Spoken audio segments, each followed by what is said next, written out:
بسم الله الرحمن الرحيم والفجر وليال عشر والشفع والوتر والليل إذا يسر هل في ذلك قسم لذي حجر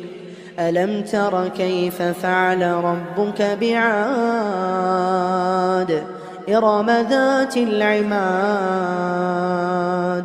التي لم يخلق مثلها في البلاد وثمود الذين جابوا الصخر بالواد وفرعون ذي الأوتاد الذين طغوا في البلاد فأكثروا فيها الفساد